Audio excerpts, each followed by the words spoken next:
உண்மையில் இலங்கை அரசாங்கம் இந்த நிலைமையை அவர்கள் மிகவும் மதிநுட்பமாக கையாண்டிருக்கிறார்கள். இந்தியாவுக்கும் பாகிஸ்தானுக்கும் இடையிலான இந்த போட்டியல் அதாவது விளையாட்டுத் துறையை கூட ஒரு தங்கள் பூகோள அரசியலுக்கு பயன்படுத்துகின்ற சந்தர்ப்பங்கள். அது இப்போ கடந்த முறை கூட பாகிஸ்தானின் கையால் வாங்கக்கூடாது என்று சொல்லி இந்தியர்கள் புறக்கணித்ததும் தெரிந்த விடயம். ஆனால் இந்த சந்தர்ப்பத்தை அதாவது ஒவ்வொரு எங்களுக்கான முதல் தோல்வி எங்கு ஆரம்பமாகிறது என்று சொன்னால், எங்களுக்கு கிடைக்கின்ற ஒரு சந்தர்ப்பத்தை நாங்கள் தவற விடும் போதுதான் அந்த தோல்வி ஏற்படுகின்றது. ஏனென்று சொன்னால் சந்தர்ப்பங்கள் எப்போதும் வராது. ஆனால் அதை கனகச்சிதமாக பிடித்திருக்கிறார்.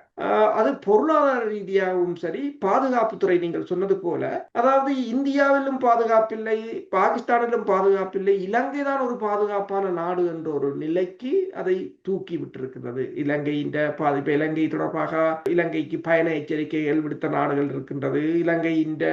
இலங்கைக்கு செல்பவர்களுக்கு அங்கு ஊர்வலங்களால் பிரச்சனை அல்லது தாக்குதல் நடத்தலாம் என்றெல்லாம் கூறப்பட்ட எல்லாத்தையும் இந்த ஒரு நடவடிக்கை நிறுத்திவிட்டதாகத்தான் பார்க்கலாம். பொருளாதார ரீதியாக பார்த்தீங்கன்னு சொன்னால், இலங்கைக்கு அந்த டீமை கொண்டு வந்தது, அதனை பார்க்க வந்த பார்வையாளர்கள் உட்பட கிட்டத்தட்ட விமானங்கள் கூட, தனியார் விமானங்கள் 20 விமானங்கள் இறங்கியதாக கூறப்பட்டது.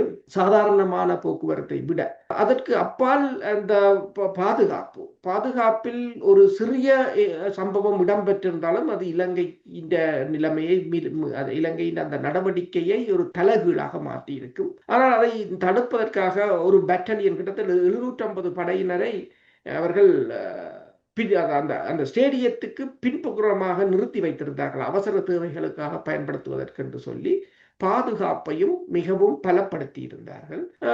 அதே சமயம் அதனால் வந்த பொருளாதாரத்தை பொறுத்தவரை உங்களுக்கு தெரியும், அது இலங்கையின் ஒரு இமேஜை கூட இந்த அனைத்துலக மட்டத்தில் உயர்த்தியிருந்தது.